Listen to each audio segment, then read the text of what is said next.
के दुरूदों का मदीने में जो तोहफा भेज देता है, जरा सा मुस्कुराइए, बोलिए सुभान अल्लाह और मोहब्बत से बोलिए या रसूल अल्लाह। दुरूदों का मदीने में जो तोहफा भेज देता है, खुदा उसकी हिफाजत को फरिश्ता भेज देता है और खुदा देता है बरकत ऐसे बेटे की कमाई में जो अपने बाप और माँ को मदीना भेज देता है। खुदा देता है बरकत ऐसे बेटे की कमाई में जो अपने बाप और माँ को मदीना भेज देता है। इस वक्त बड़ी तेजी के साथ अल्लामा ज़ियाउद्दीन साहब के बला का इस्तेकबाल करना है। नारे तकबीर, नारे रिसालत, मसलके आला हजरत हजरत अल्लामा ज़ियाउद्दीन साहब के बला। नारे तकबीर, नारे रिसालत, हजरत का इस्तेकबाल ताजुद्दीन वारसी बस इन 4 मिसरों के साथ कर रहा है कि नात आका की सुनाएंगे चले जाएंगे, नात आका की सुनाएंगे चले जाएंगे, अश्क आंखों से बहाएंगे चले जाएंगे। हम तो तैयार ही बैठे हैं शहादत के लिए, करबला वाले बुलाएंगे चले जाएंगे। सलातुम व सलामुन अलैका या रसूलल्लाह, सलातुम व सलामुन अलैका या हबीबल्लाह सल्लल्लाहु तआला अलैहि वसल्लम।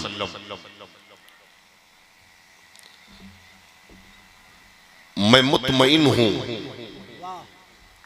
मैं मुतमईन हूँ,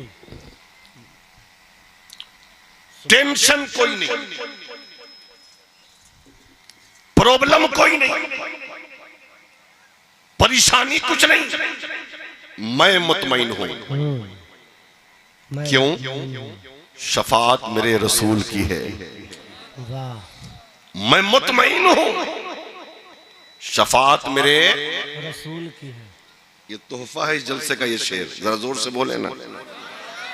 मैं मुतमईन हूँ, टेंशन वो ले जिसका नबी मर के मिट्टी में मिल गया, टेंशन वो ले जिसका नबी बेख्तियार है, टेंशन वो ले जिसका नबी मजबूर है, टेंशन वो ले जिसके नबी की बात बारगाहे खुदाबंदी में सुनी नहीं जाती है, टेंशन वो ले जिसके नबी की बात मानी नहीं जाती है।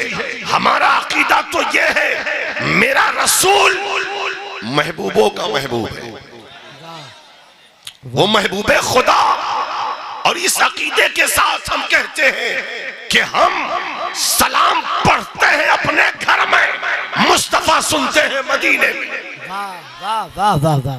मैं मुतमईन हूँ, शफाअत मेरे रसूल की है। क्यों? रसूल मेरे हैं, जन्नत मेरे रसूल की है।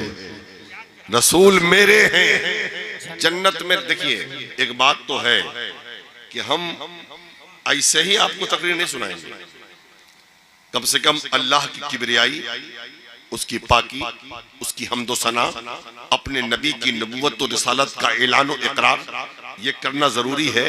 रात का 3रा पहर चल रहा है और ये मकबूलियत का वक्त है, ताकि फरिश्ते रसूल कायनात की बारगाह में अर्ज करें, या रसूल अल्लाह, सारी दुनिया सो रही है, आपके दीवाने आपका तज़किरा कर रहे हैं। समझ रहे हैं ना? अरे तो फरिश्तों को भी तो गवाह बना ले आप, फरिश्तों को गवाह तो बना ले। बोलना क्या है? सुभान अल्लाह कहना है, माशा अल्लाह कहना है, अल्हम्दुलिल्लाह कहना है, या रसूल अल्लाह कहना है, रब की पाकी बयान करनी है, रब की बड़ाई बयान करनी है, मुस्तफा की नबूवत और रिसालत का ऐलान करना है। यही तो पूंजी है हमारे पास। और है क्या? है ना? जरा जोर से बोले या रसूल अल्लाह। हम 5 रहेंगे, उसी में तकरीर कर लेंगे, लेकिन 5 जिंदा हो, 5 जिंदा हो, तकरीर इंशाअल्लाह हो जाएगी। क्या जी इंशाअल्लाह, सही है ना? मैं मुतमईन हूँ, शफाअत मेरे रसूल की है। रसूल मेरे हैं, जन्नत मेरे रसूल की है। और सुना तो उनको समझते हैं खुद को जो हाकिम। कई सालों से एक बात बहुत फैलती है, बहुतों को मुल्क से निकाला जाता है। ऐ फुला तुम निकलो, ऐ फुला तुम निकलो, ऐ फुला तुम निकलो, ऐ फुला तुम निकलो। ये सब कुछ हमारा है, ये जमीन हमारी है, ये धरती हमारी है, ये इलाका हमारा है, ये मुल्क हमारा है, ये कस्बा हमारा है, ये शहर हमारा है, ये बस्ती हमारी है। उनके नाम ये पैगाम है कि सुना दो उनको। समझते हैं खुद को जो हाकिम, अरे जमीन खुदा की, हुकूमत मेरे रसूल की है। जमीन खुदा की, हुकूमत मेरे रसूल की है। जमीन खुदा की, हुकूमत मेरे रसूल की है। और यहाँ पे अपने पराये में कोई फर्क नहीं। यहाँ पे अपने पराये में कोई फर्क नहीं। मुनाफिकों, ये अदालत मेरे रसूल की है। मुनाफिकों, ये अदालत मेरे रसूल की है। रसूल मेरे हैं, जन्नत मेरे रसूल की है। हजरात, तकरीर आप हमेशा सुनते हैं। आज तकरीर सुननी नहीं, आपको तकरीर समझनी है। तकरीर समझनी है। इंसान दुनिया में दो चीजों से सबसे ज्यादा मोहब्बत करता है, एक माल से और एक औलाद से। बोलिए बोलिए, जोर से बोलिए। किससे? एक माल से और एक औलाद से। माल का मामला ऐसा है, हर इंसान चाहता है कि हम मालदार हो जाएं। हर इंसान चाहता है कि हम अमीर हो जाएं। हर इंसान चाहता है कि हमारे पास अपना मकान हो। हर इंसान चाहता है कि हमारे पास अपनी जमीन हो। हर इंसान चाहता है हमारे पास अपनी गाड़ी हो। हर इंसान चाहता है अपने पास अपना बंगला हो। हर इंसान चाहता है कि हमारे पास ढेरों पैसा हो। हर इंसान चाहता है हमारे पास दौलतों का अंबार हो। इसी कोशिश में इंसान दौलत जमा करने के लिए सुबह से लेके शाम तक और शाम से लेके सुबह तक मेहनत करता है, मशक्कत करता है। न गर्मी देखता, न जाड़ा देखता, न बरसात देखता, न दिन का उजाला देखता, न रात की तारीकी देखता। हर लम्हा, हर घड़ी ये कोशिश करता है कि 2 रुपया मेरे पास आ जाना चाहिए, 5 रुपया मेरे पास आ जाना चाहिए, 10 रुपया मेरे पास आ जाना चाहिए। लोग मुझे सेठ कहें, लोग मुझे अमीर कहें, लोग मुझे पैसे वाला कहें, लोग मुझे बिल्डिंग वाला कहे, लोग मुझे सेठ और गाड़ी वाला कहे। इसी तरीके से इंसान मेहनत करते करते एक बिल्डिंग खरीदता है, दूसरे की तमन्ना रहती है, दूसरा खरीद लेता है, तीसरे की आरज़ू रहती है, तीसरी खरीद लेता है, चौथे की तमन्ना रहती है, चौथी खरीद लेता है, 5वीं के लिए सोचता है। 5 बिल्डिंग बना लेने के बाद गाड़ी खरीदता है। एक गाड़ी खरीद लिया, दूसरे की आरज़ू है, दूसरी खरीद लिया, तीसरे की आरज़ू है, तीसरी खरीद लिया, चौथे की आरज़ू है, चौथी खरीद लिया, 5वें की आरज़ू है। ऐसे ही जब जमीन खरीदने पे आता है, एक कट्ठा जमीन खरीदा, दूसरे कट्ठे के लिए कोशिश करता है, दूसरा खरीद लेता है, तीसरे के लिए कोशिश करता है, तीसरा खरीद लेता है, चौथे के लिए कोशिश करता है, चौथा खरीद लेता है, 5वें के लिए कोशिश करता है। इतनी दौलत जमा करने के बाद इंसान मालदार जब हो गया तो मालदार अपने आप को कहलाने लगता है। और रही बात औलाद की, अल्लाह ने इंसान को बेटा दिया, बेटी दिया। बेटा कैसा भी हो, अगर वो लंगड़ा है फिर भी माँ बाप की आंखों का तारा है, अगर वो लूला है फिर भी माँ बाप का राज दुलारा है, अगर वो अपाहिज है फिर भी माँ बाप के बुढ़ापे का सहारा है। तो एक इंसान मालदार बनने के बाद कहता है, ऐ लोगों सुनो, ये दौलत हमारी है, ये बिल्डिंग हमारी है, ये जमीन हमारी है, ये गाड़ियां हमारी है, ये बेटा हमारा है, ये बेटी हमारी है। ऐ मुसलमानों, जिस माल को तुमने अपना माल कहा, जिस औलाद को तुमने अपनी औलाद कहा, आज जरा कुरान से पूछते हैं, ऐ कुरान तू बता इस माल की हकीकत क्या है और इस औलाद की हकीकत क्या है। तो कुरान कहता है, ऐ मुसलमानों सुनो, ये माल भी तुम्हारे लिए इम्तिहान है, ये औलाद भी तुम्हारे लिए इम्तिहान है। नारे तकबीर, नारे रिसालत, इस्लाहे मुआशरा कॉन्फ्रेंस, हजरत अल्लामा ज़ियाउद्दीन साहब क़िबला।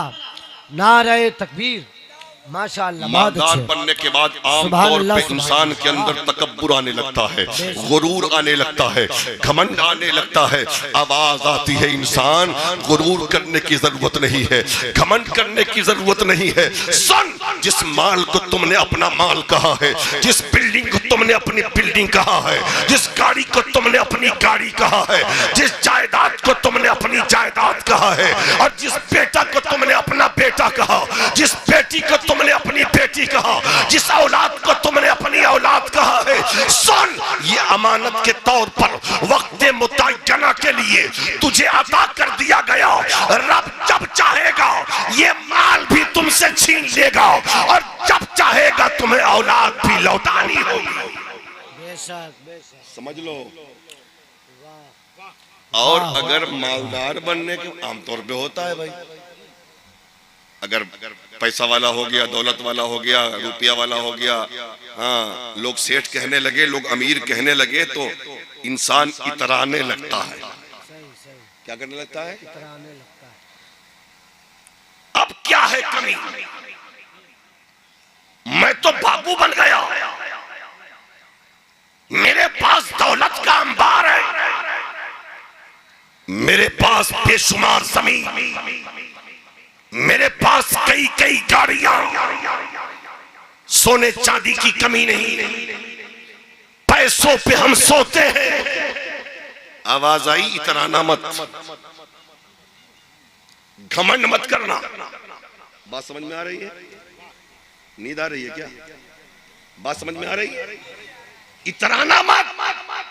अल्लाह ने अगर दौलत दिया है तो इतराओ मत, माल दिया है तो इतराओ मत, कोठी दिया है तो इतराओ मत, गाड़ियां दी है तो इतराओ मत, औलाद दिया है तो इतराओ मत, बेटा दिया तो इतराओ मत, बेटी दिया तो इतराओ मत। और अगर कभी दिल में थोड़ा सा भी तकब्बुर का असर आने लगे तो तुर्की का वो जलजला याद कर लेना, जिसने 40 सेकंड में घर वालों को बेघर कर दिया, जमीनें फट गई, बिल्डिंगें तबाह हो गई। अल्लाह ने दिखाया, सुनो, हर हाल में मेरा शुक्र अदा करना। तेरी बिल्डिंगों की कोई हकीकत नहीं है, तेरे माल की कोई हकीकत नहीं है। हाँ, उस माल की हकीकत है जो माल राह खुदा में खर्च किया जाए, वो माल जो मस्जिद की तामीर में खर्च किया जाए, वो माल जो मदरसे की तामीर में खर्च किया जाए। अगर उस माल से तुमने किसी भूखे को खाना खिलाया है, वो पैसा तुम्हारे लिए बख्शिश का जरिया बनेगा। अगर नंगे को कपड़ा पहनाया है तो वो बख्शिश का जरिया बनेगा। अगर उस माल से तुमने किसी बेवा के सर पे चादर डाल दिया, वो पैसा तुम्हारे लिए बख्शिश का सामान बनेगा। अगर अल्लाह ने दौलत दिया और उस दौलत के जरिए तुमने किसी गरीब बच्ची की शादी करवा दी, तो सुन लो, वो पैसा तुम्हारे लिए जरिए निजात बनेगा। बेशक, बेशक, बहुत अच्छे। और रही बात औलाद की, वाह वाह वाह वाह वाह वाह, रही बात औलाद की, तो वो औलाद तुम्हारे हमेशा काम आएगी जिस औलाद को तुमने कुरान पढ़ाया है। सही सही। जरा जोर से बोले, जोर से। जिस औलाद को तुमने कुरान पढ़ाया, वो औलाद तुम्हारे बहुत काम आएगी। बच्चों को कुरान पढ़ाओ। आज बहुत सारे लोग ये सोचते हैं ना, बच्चे को डॉक्टर बनाएंगे, इंजीनियर बनाएंगे, प्रोफेसर बनाएंगे, बैरिस्टर बनाएंगे, और वगैरह वगैरह बहुत सारे मामले हैं। उसको वही पढ़ाएंगे, मौलवी बना के क्या होगा, कुरान पढ़ा के क्या होगा। मैं नहीं कहता कि बच्चे को डॉक्टर मत बनाओ, मैं नहीं कहता कि बच्चे को प्रोफेसर मत बनाओ, मैं नहीं कहता कि बच्चे को इंजीनियर मत बनाओ, मैं नहीं कहता कि बच्चे को पायलट मत बनाओ।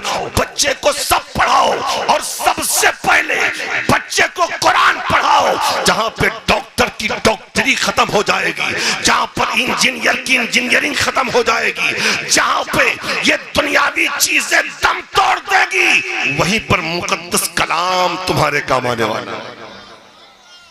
अब सुने आप, अब सुने, कुरान पढ़ाने से फायदा क्या है? जी, सुनाया जा। घबरा नहीं ना? आवाज समझ में आ रही है? बेशक। एक बुजुर्ग सफर करते करते एक कब्रिस्तान से गुजरे, जरा जोर से बोले, कब्रिस्तान से गुजरे। जब कब्रिस्तान से गुजरे ना तो देखा कि कब्रिस्तान है, तो बीच गेट पर खड़े हो गए। उन्होंने 3 मरतबा सूरह अखलास पढ़ा और अखलास पढ़ने के बाद कब्र वालों के नाम इसाले सवाब कर दिया। सलाम करके वो अल्लाह का वली तो अपनी मंजिल की तरफ चला गया। लेकिन 1 हफ्ते के बाद जब वो अल्लाह का वली फिर उसी कब्रिस्तान के पास से गुजर रहा है तो देखता क्या है कि कब्र के मुर्दे कब्र से निकल कर आपस में झगड़ रहे हैं, आपस में एक दूसरे से कुछ छीन रहे हैं। हजरत अल्लाह के नेक बंदे ने पूछा, ऐ कब्र वालों क्या बात है, क्यों झगड़ रहे हो, क्या छीना छीनी कर रहे हो, क्यों लड़ाई कर रहे हो? वो कब्र वाले कहते हैं, ऐ अल्लाह के नेक बंदे, हम आपस में झगड़ा नहीं करते बल्कि हम आपस में सवाब बांट रहे हैं। क्या बांट रहे हैं? सवाब तकसीम कर रहे हैं। का कैसा सवाब? कहा याद है 1 हफ्ता पहले आप इसी रास्ते से गुजरे थे, गुजरते हुए आपने 3 मरतबा सूरह अखलास पढ़ा था और अखलास पढ़ने के बाद हमारे नाम से इसाले सवाब किया था। अल्लाह ने इतनी बरकतें अता फरमाई, इतनी नेकियां अता की है, इतना सवाब अता किया कि 1 हफ्ते से हम आपस में सवाब तकसीम कर रहे हैं, लेकिन 1 हफ्ते में भी सवाब खत्म नहीं। अल्लाह अल्लाह अल्लाह, 1 हफ्ते में सवाब खत्म नहीं हुआ। और उसी कब्रिस्तान में देखा कि एक कब्र वाला आराम से, दिलकश भाई, आराम से कब्र में सो रहा है, नो प्रॉब्लम, कोई टेंशन नहीं। अल्लाह के वली ने पूछा कि ये नहीं आया क्या? ये तो सो रहा। कहा हुजूर 1 हफ्ता में 1 दिन भी नहीं आया है, 1 हफ्ता में 1 दिन भी नहीं आया सवाब लेने। ऐसे सवाब की जरूरत नहीं। का पता नहीं, जाके पूछ लो। आहा, सुनो गौर से सुनना। गए लोग, का बताओ तुम्हें सवाब नहीं चाहिए? नहीं, जरूरत नहीं है। का नहीं? का क्यों? कोई वजह तो होगी। का हमने मरने से पहले कब्र की रोशनी का हमने इंतजाम कर लिया था। हमने मरने से पहले कब्र की रोशनी का इंतजाम कर लिया था। का वो कैसे? तो उस कब्र का उसका वो कब्र वाला जवाब देता है, मियां याद है तुम भी दुनिया में थे, हम भी दुनिया में थे। तुम अपने बच्चे को डॉक्टरी पढ़ा रहे थे, तुम अपने बच्चे को इंजीनियरिंग पढ़ा रहे थे, तुम अपने बच्चे को इंग्लिश मीडियम स्कूल में पढ़ा रहे थे, तुम अपने बच्चे को यूनिवर्सिटी में पढ़ा रहे थे, तुम अपने बच्चे को कॉलेज में पढ़ा रहे थे। उसी वक्त मैं अपने बच्चे को फुला मदरसे में भेजकर रब का कुरान पढ़ा रहा था, मुस्तफा का कुरान पढ़ा रहा था। सुनो, तुम्हारा बेटा तो डॉक्टर बन गया, तुम्हारा बेटा तो इंजीनियर बन गया, तुम्हारा बेटा तो प्रोफेसर बन गया, तुम्हारा बेटा तो पायलट बन गया, तुम्हारा बेटा तो मास्टर बन गया, लेकिन मेरा बेटा मेरे मरने से पहले हाफिज़े कुरान बन गया। वाह वाह, मरने से पहले नारे तकबीर, नारे रिसालत, माशाअल्लाह, वाह, हाफिज़े कुरान बन गया। आहा, जरा जोर से बोले, जोर से। मरने से पहले हाफिज़े कुरान मैंने अपने बेटे को बनाया।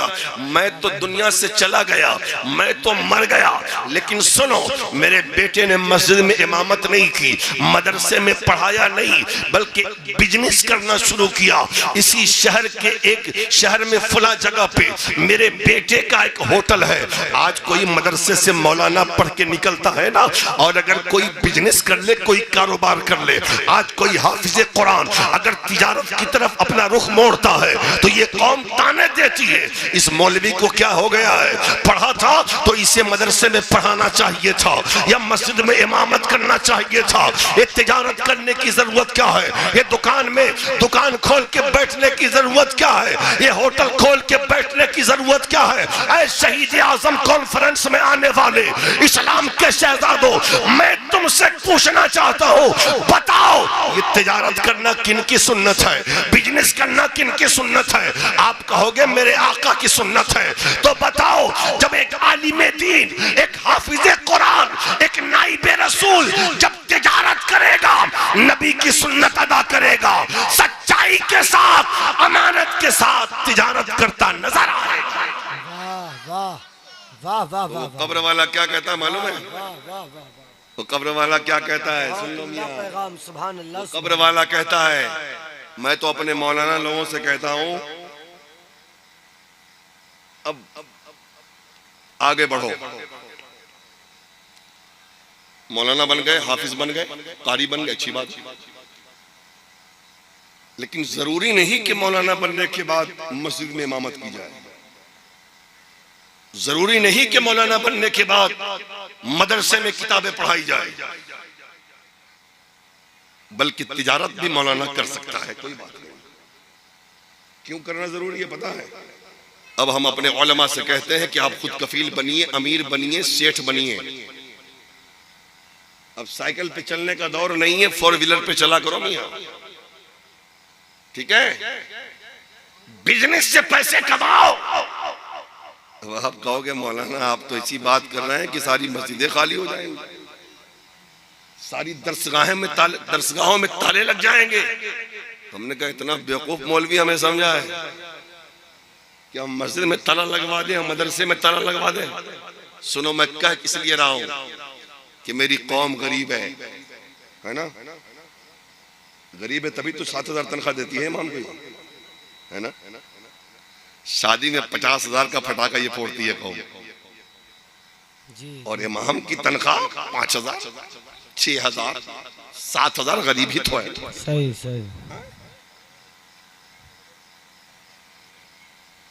मुसलमानों की गरीबी देखना हो तो जुमा के दिन देख लीजिए मस्जिद में, जब झोलियां घूमती है तो 1 टका, 2 टका, 5 टका ये मुसलमान अपने जेब से निकालता है।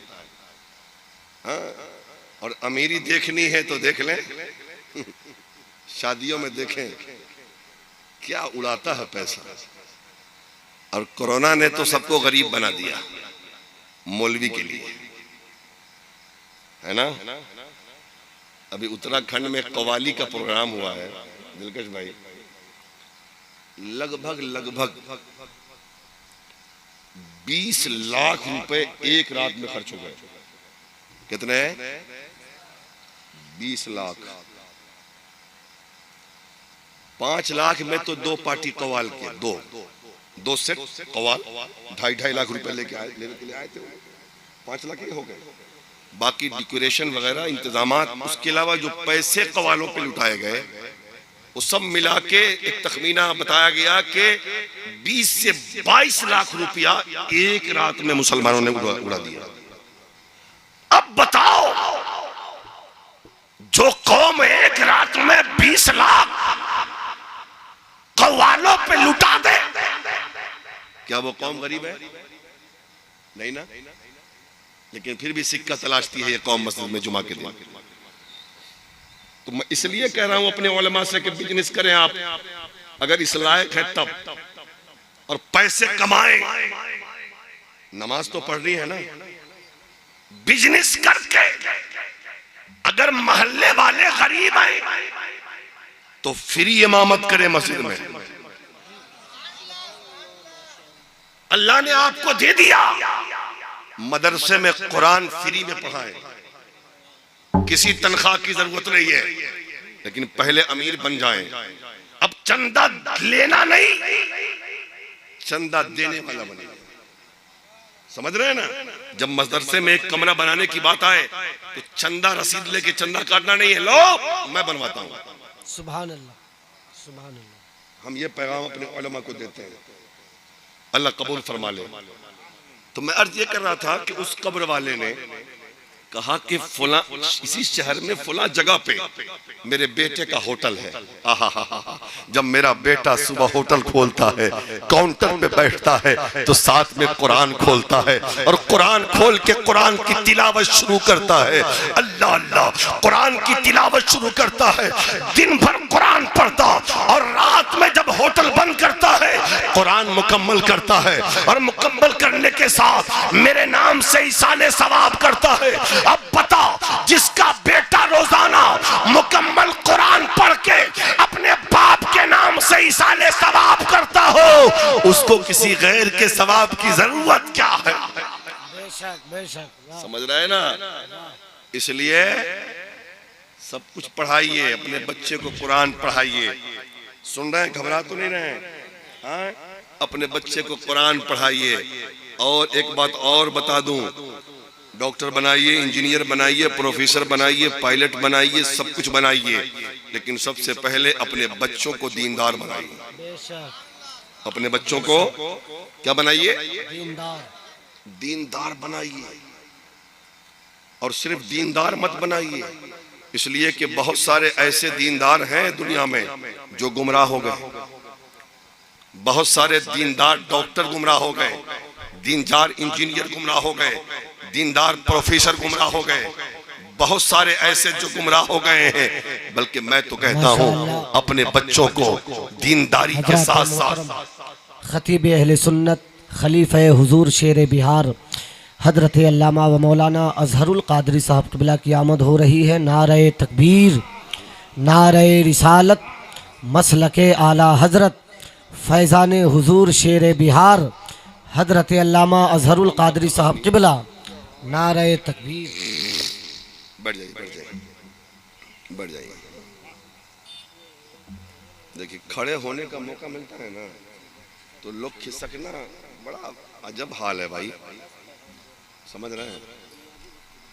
बहुत चलिए चलिए, खिसकने वालों खिसकने। देखिए, खतीबुल हिंद मुफक्किर इस्लाम फैज़ान हुजूर शेर बिहार खलीफा हुजूर शेर बिहार हजरत अल्लामा अजहरुल कादरी साहब क़िबला तशरीफ ले आए हैं।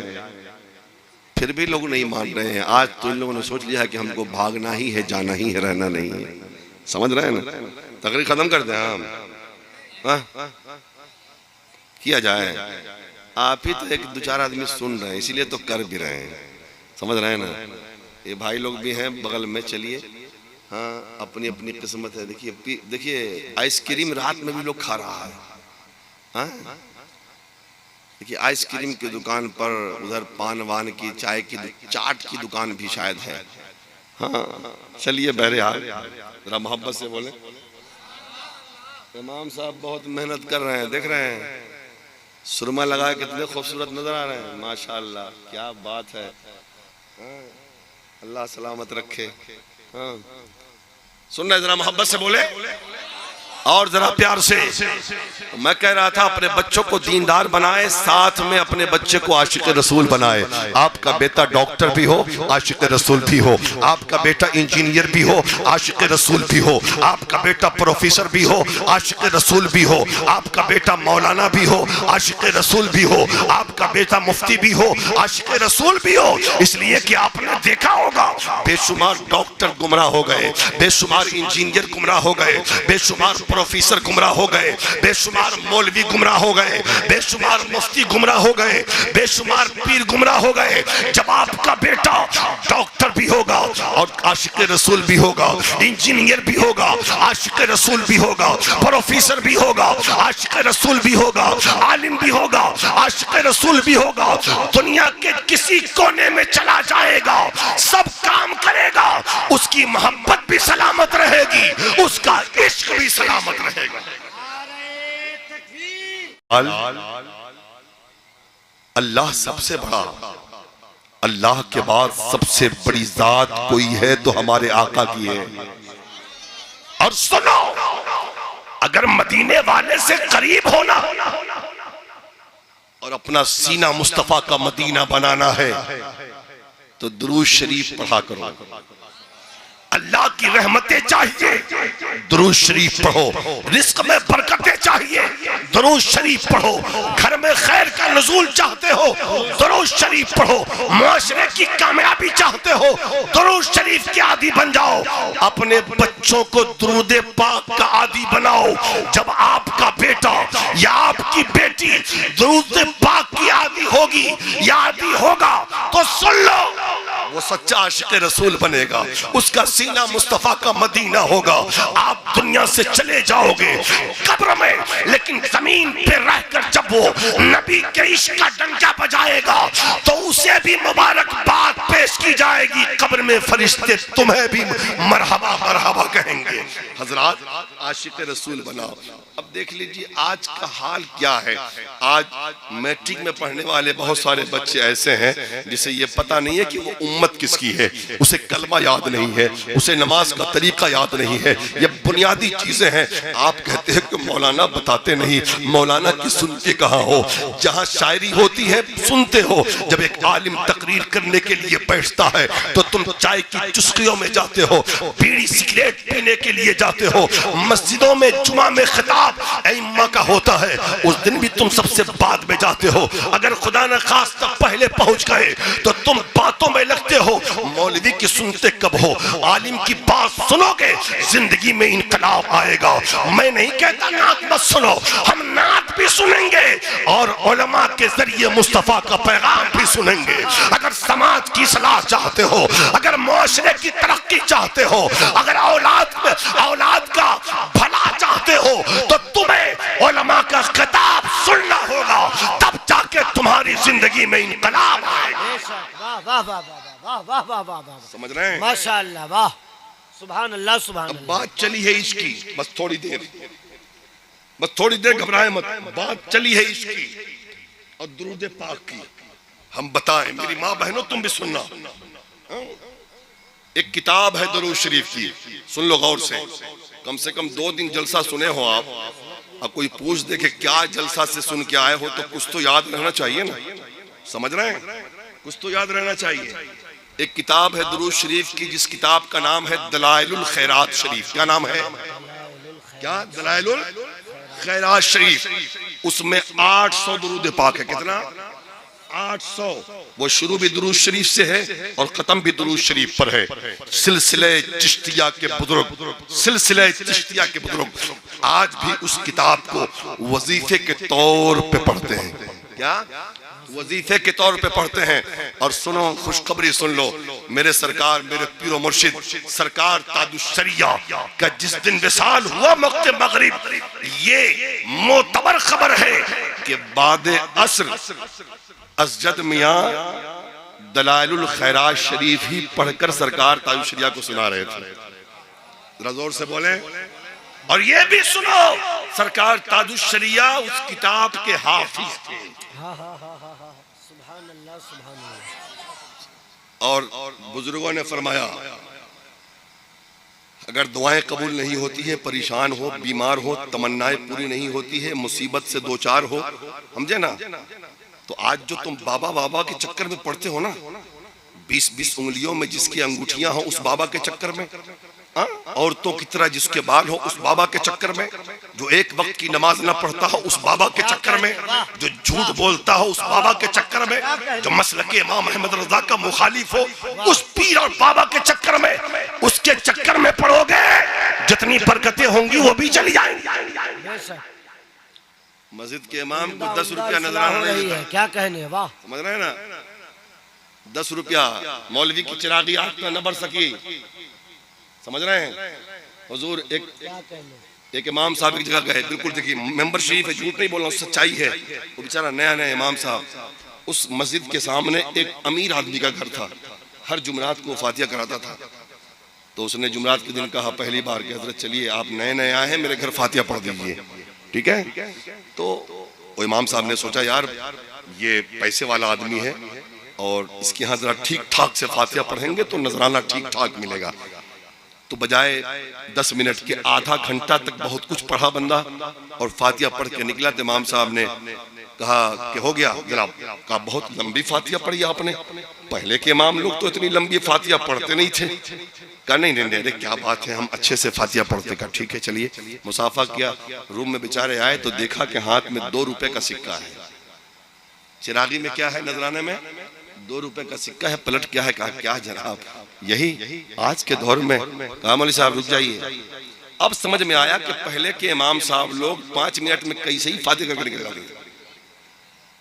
अब वो बंदा कहता है जब से हम फातिहा करा रहे हैं 2 ही रुपया दे रहे हैं और जब तक हम जिंदा है 2 रुपए से आगे बढ़ेगा नहीं। चाहे कोई 5 मिनट में फातिहा करे, कोई 1 घंटा में फातिहा करे, उससे मतलब नहीं। तो ये हालात। और बाबाओं को एक तावीज का 5000 10,000। ये लोग सोचते हैं कि तावीज लेंगे बाबा से किस्मत बदल जाएगी, अमेरिका हमारा बेटा चला जाएगा, लंदन चला जाएगा, अमीर बन जाएंगे, कोठियां खरीद लेंगे। तावीज लेना हो तो अल्लामा अब्दुल कादरी साहब के पास आओ, तावीज लेना हो तो दिलकश भाई के पास आओ। ये सिर्फ शायर नहीं है बल्कि सनद याफ्ता आलिम दीन है। अल्हम्दुलिल्लाह, समझ रहे हैं ना। तो बुजुर्गों ने फरमाया कि अगर दुआएं कबूल नहीं होती, परेशान हो, तो एक हफ्ते में उस किताब को पढ़ना है।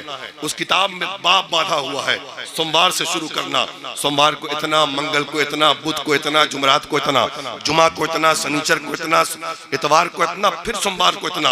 अब एक हफ्ता में जब मुकम्मल हो जाए वो किताब, तो फातिया करें, साहिब किताब के नाम से इसाले सवाब करें, और उस किताब के वसीले से अल्लाह की बारगाह में जो नेक जायज दुआ मांगी जाएगी, अल्लाह दुरूद पाक की बरकत से उस दुआ को कबूल फरमाता है। अभी जिंदगी वफा करें तो किताब मार्केट से खरीद कर कभी पढ़ लें, कब्र की रोशनी का सामान होगा वो, समझ रहे हैं ना। तो उस किताब के लिखने वाले मिस्र के बहुत बड़े आलिम हजरत शेख मोहम्मद बिन सुलेमान अल जजूली हैं, बहुत बड़े अल्लाह के वली, बहुत बड़े आलिम। किसी ने उनसे पूछा, हजरत ऐसी किताब लिख डाली आपने जो शुरू भी दुरूद शरीफ से है, खत्म भी दुरूद शरीफ पर है, ऐसी किताब लिखने की कोई खास वजह तो नहीं है? हजरत ने फरमाया, हाँ हाँ खास वजह है। कहा बताइए क्या खास वजह है? अब हजरत शेख मोहम्मद बिन सुलेमान अल जजूली उस किताब की तालीफ की जो वजह बयान करते हैं, जरा गौर से सुनना, जरा मोहब्बत से बोले या रसूल अल्लाह, और जरा प्यार से बोले या रसूल अल्लाह। हजरत शेख मोहम्मद बिन सुलेमान कहते हैं, एक दिन मैं मिस्र में सफर कर रहा था, सफर करते करते नमाज असर का वक्त करीब आता है, मैंने सोचा कि पानी मिल जाए, वजू कर लूं, नमाज असर की अदायगी हो जाए। बहुत तलाशा पानी, लेकिन पानी का कहीं नामो निशान न रहा। बहुत देर तलाशने के बाद हजरत शेख कहते हैं कि मैं ऐसी जगह पहुंचा जहां पे कुआं था, कुएं में झांक के देखा तो पानी तो है लेकिन पानी बहुत नीचा है। गौर किया कि रस्सी और डोल मिल जाए तो कुएं से पानी निकाल लूं, और निकालने के बाद वजू करके नमाज असर की अदायगी हो जाए, लेकिन न रस्सी मिली न डोल मिला।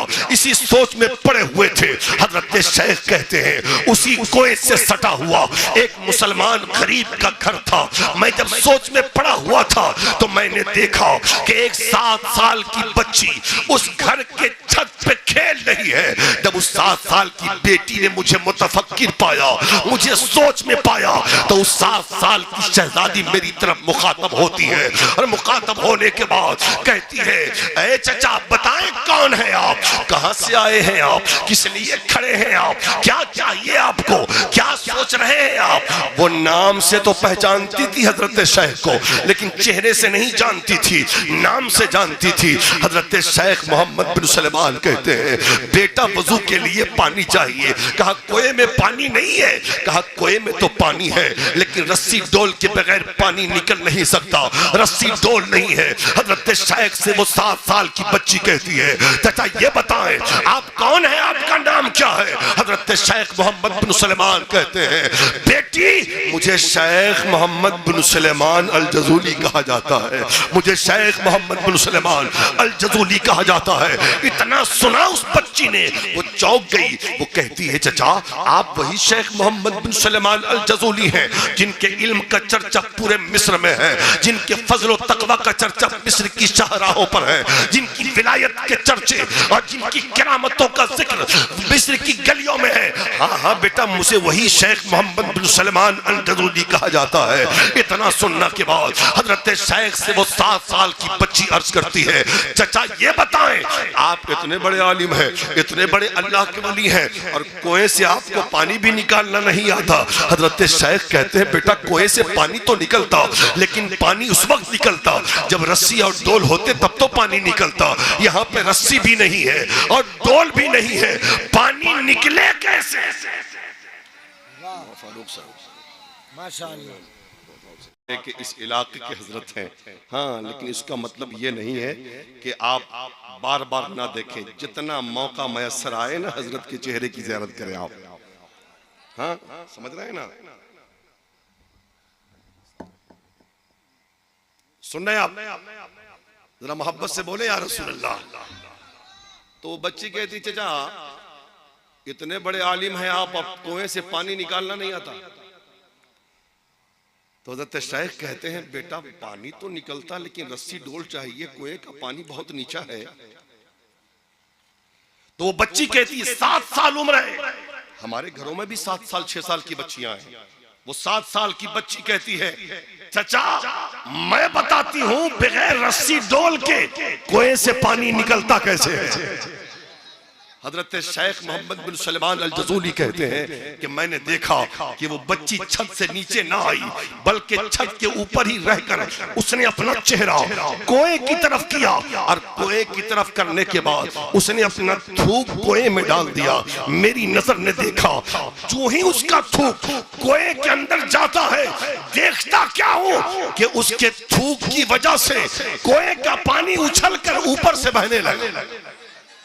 अब वो 7 साल की बेटी कहती है चाचा देखिए बगैर रस्सी डोल के कुएं से पानी ऐसे निकलता है। अब तो हजरत शेख कहते हैं कि मैं तो सोच में पड़ गया, एक तरफ इसका ये अमल देख रहा हूं, दूसरी तरफ इसकी उम्र देख रहा हूं। ये 7 साल की लाडली है, ये मुसलमान की बेटी है और इसके थूक में अल्लाह ने इतनी बरकतें रखी है कि कुएं का पानी चश्मा बन के ऊपर से जारी हो गया, न रस्सी की जरूरत पड़ी न डोल की। अब वो कहती है चाचा जाइए वजू कर लीजिए। हजरत शेख कहते हैं बेटा मैं वजू तो बाद में करूंगा, लेकिन ये तो बता इतना ऊंचा मकाम अल्लाह ने तुझे किस अमल की बुनियाद पे अता फरमा दिया है कि तेरे लुआब में तेरे थूक में इतनी बरकत है कि कुएं का पानी फवारा बन के ऊपर से जारी हो गया। हजरत शेख से वो बच्ची कहती है इतने बड़े आलिम हैं ये भी नहीं जानते। तो हजरत शेख कहते हैं बेटा बता कैसे। मेरी माँ बहनों गौर से सुनना, तुम जलसों में आती हो ना तो जलसा सुनने नहीं मेला घूमने। हाँ ये मेला घूमने, वो झुनझुना खिलौना गाड़ी वगैरह वगैरह, ये बस जलसा घूम लिए, जलसा घूम रहे, समझ रहे हैं। मेरी माँ बहनों तुम भी सुनना, 7 साल की बच्ची है, हमारे घरों में भी तुम्हारे घरों में भी है, और 7 साल की ये बच्ची है जिसके थूक में अल्लाह ने इतनी बरकतें रखी कि कुएं का पानी फवारा बन के कुएं के ऊपर से जारी हो गया। हजरत शेख मोहम्मद बिन सलमान कहते हैं जज बेटी बता इतना बड़ा कमाल तुझे अल्लाह ने कैसे अता किया। वो 7 साल की बच्ची कहती है चचा मेरी छोटी उम्र मत देखिए, मेरा बड़ा वजीफा देखिए, मेरी छोटी उम्र मत देखिए, मेरा बड़ा वजीफा देखिए। हजरत शेख कहते हैं बेटा कौन सा वजीफा तुम पढ़ती हो। वो बच्ची कहती है चचा जब से मैंने होश संभाला है मेरी माँ ने मुझे नबी पर दरूद पढ़ना सिखाया था, नबी पर सलाम पढ़ना सिखाया था और दरूद याद करा दिया। जब से मैंने होश संभाला है मैं अपने आका पे दरूद पढ़ती हूँ, हर लम्हा मुस्तफा पर दरूद पढ़ती हूँ। सुबह होती है तो नबी पर दरूद, दोपहर में मुस्तफा पर दरूद, रात में मुस्तफा पर दरूद, रात के सन्नाटे में मुस्तफा पर दरूद, दिन के उजाले में मुस्तफा पर दरूद। गोया के मेरी जिंदगी का हर वक्त नबी पर दरूद पढ़ने में गुजरता है। इसी वजीफे की बुनियाद पर अल्लाह ने इतनी बरकतें रखी मेरे लुआब में कि कुएं का पानी उछल के ऊपर को आ गया। ये मेरा कमाल नहीं, मुस्तफा पर दरूद पढ़ने का कमाल है। अल्लाह अल्लाह अल्लाह, मुस्तफा पर दरूद पढ़ने का कमाल है। हजरत शेख ने, हजरत शेख से वो कहती है चाचा अब जाएं वजू कर लें। हजरत शेख चले हैं कुएं की तरफ वजू करने के लिए कि बीच रास्ते से फिर उस बच्ची ने आवाज दिया, गौर से सुनना, बस चंद मिनट की बातें हैं, सुन रहे हो आप? सुन रहे हो? जरा मोहब्बत से बोलो या रसूल अल्लाह। और आप भी तो बोल दें, आपका ज्यादा हक है बोलने का, जब बोले या रसूल अल्लाह। समझ रहे हैं ना? उस बच्ची ने कहा चाचा वजू कर ले। वो गए ना वजू करने, अभी आधे रास्ते पे पहुंचे हैं कि उस बच्ची ने फिर हजरत शेख को आवाज दिया है चाचा जरा सुने और एक सवाल का जवाब दिया।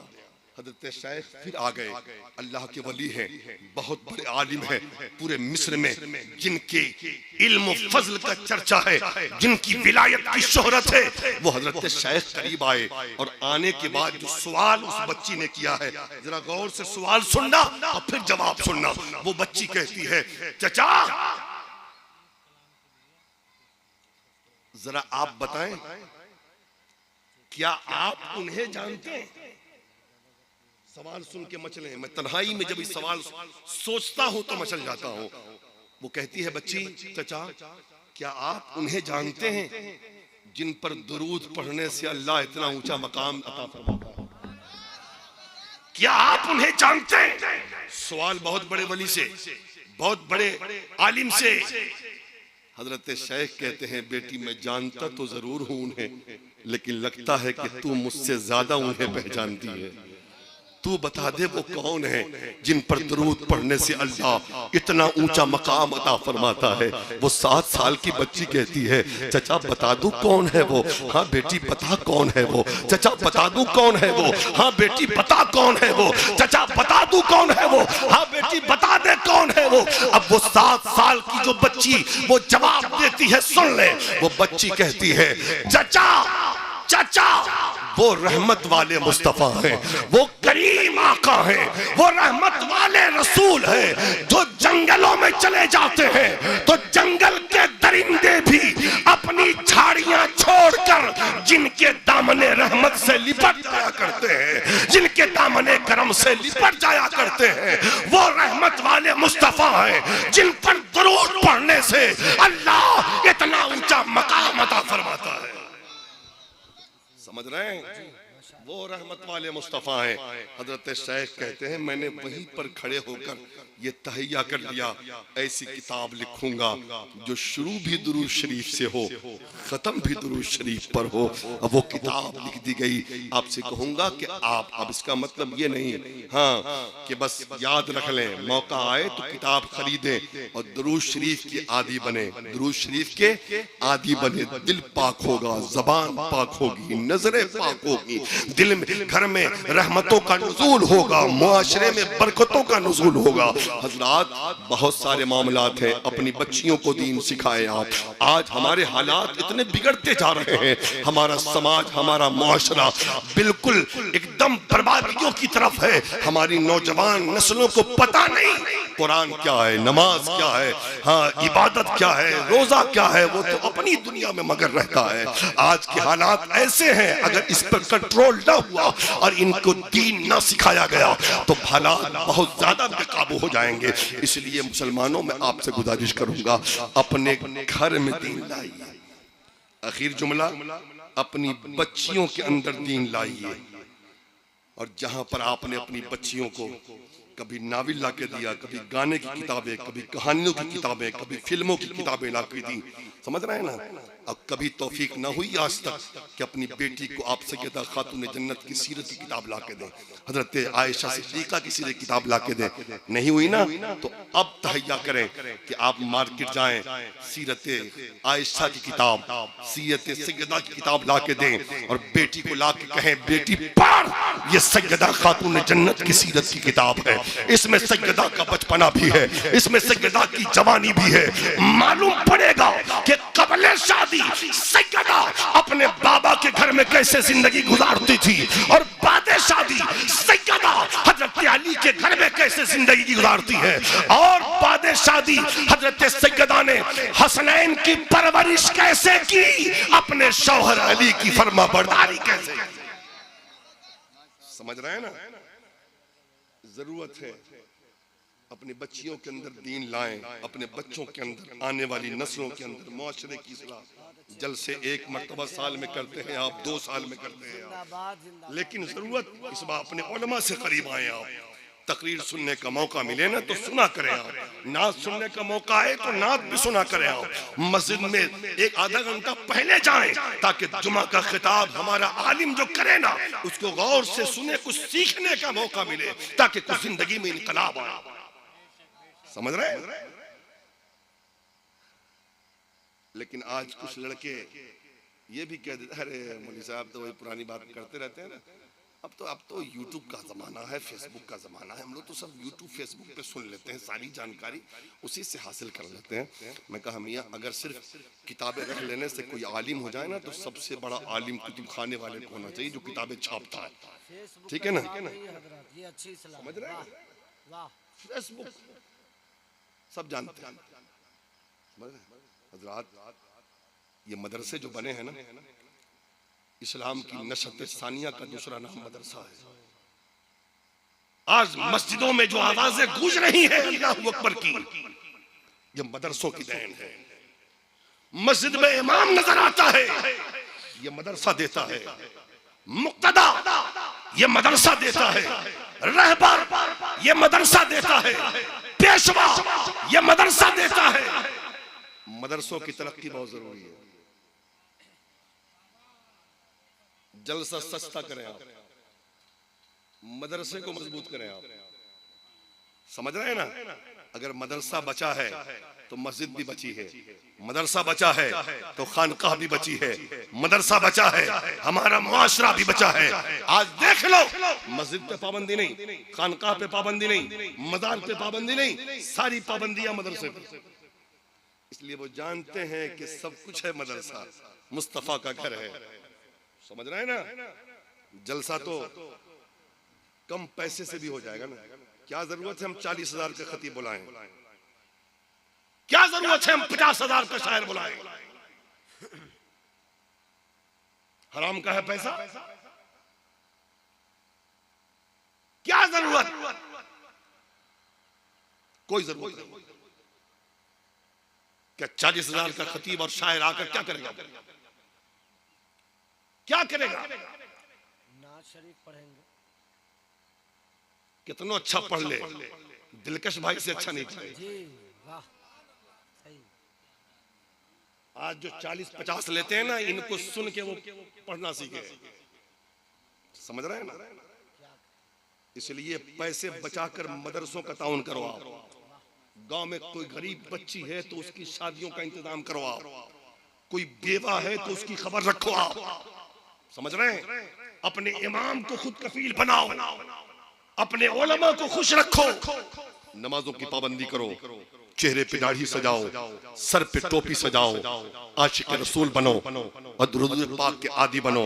अल्लाह से दुआ है, अल्लाह तबारक व तआला हम सबको सदक़े हुसैनी अता करे। हमारे बोलने में कोई भी अमदन सहवन खताएं लग़्ज़िशें भूल चूक हो गई हो, मैं सच्चे दिल से तौबा करता हूँ। आप भी पढ़ लीजिए। अस्तग़फिरुल्लाह रब्बी मिन कुल्लि ज़ंबिन तूबा इलैहि हक़ ला इलाहा इल्लल्लाह मुहम्मदुर रसूलुल्लाह